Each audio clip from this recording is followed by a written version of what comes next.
भाग्य रेखा।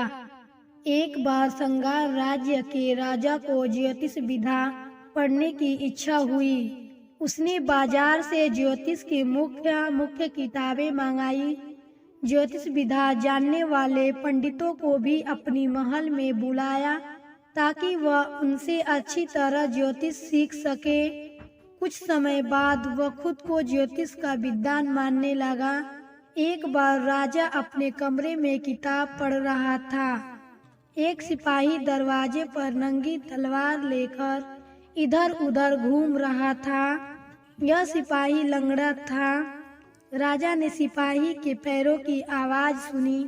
राजा के मन में ख्याल आया, क्यों न इस लंगड़े सिपाही के हाथ का लकीर देख लूं। राजा ने लंगड़े सिपाही को अपने कमरे में बुलाया। हुक्म महाराज। महाराज ने कहा, पहले अपना नाम बताओ। सिपाही ने कहा, मेरा नाम कान्या है। मैं तुम्हारा हाथ देखना चाहता हूँ।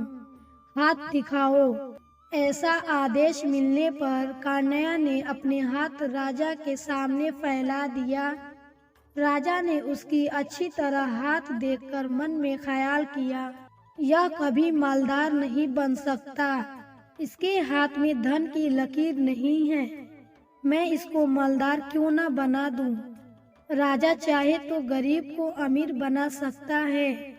ऐसा सोचकर उसने कान्या के हाथ में एक खत देकर कहा, इस खत को खेतान राज्य के राजा के पास पहुंचा दो।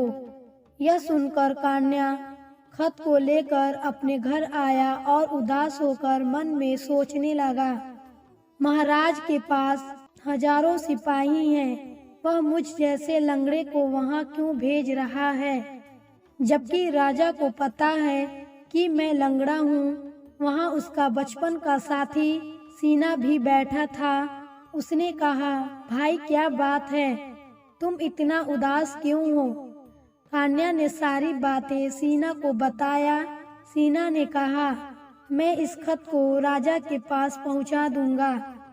सीना ने हाथ पैर धोए, कपड़े पहना और खत को लेकर खेतान की ओर चल पड़ा।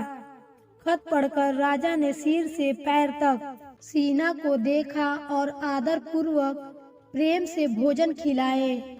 मन में शांत होकर सीना ने बड़ी मुश्किल से राजा से पूछा, इस खत में क्या लिखा हुआ है जिसकी वजह से आप मुझ पर इतना उपकार कर रहे हैं। राजा ने कहा, आप खुद खत को पढ़िए। सीना ने खत पढ़ा। खत में लिखा था, आप अपनी कन्या से इसका शादी कर देना। मैं इसे अपने राज्य का चौथा हिस्सा देने वाला हूँ। राजा ने खुश होकर शादी का ऐलान किया और अपनी कन्या की शादी सीना से कर दिया। एक दिन राजा ने कन्या को बुलाकर पूछा, क्या तुमने मेरा खत दे दिया था। कन्या ने कहा, लंगड़ा होने की वजह से मैं खुद नहीं जा सका। मैंने अपने साथी सीना को भेजकर खत वहां तक पहुंचा दिया है। राजा को बहुत गुस्सा आया, लेकिन वह कुछ नहीं बोला। दूसरे दिन राजा ने एक तरबूज के अंदर रत्न आभूषण डालकर कन्या को दिए। जब यह रास्ते में जा रहा था तो किसी ने पूछा, क्या आप इस तरबूज को 2 रुपया में बेचना चाहते हो। वह 2 रुपया के लालच में आ गया और फल बेचकर अपने घर को चल दिया। 2 दिन बाद सीना अपनी पत्नी को लेकर राजमहल आया।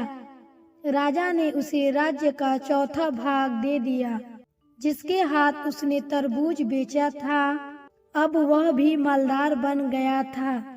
उसने भी विशाल महल बना लिया था।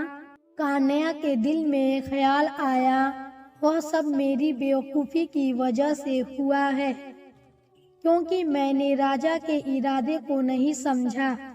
यदि राजा मुझे फिर मौका देगा तो इसका पूरा फायदा उठाऊंगा। कुछ दिनों बाद राजा ने कन्या को बुलाकर कहा, यह खत सेनापति को दे आओ।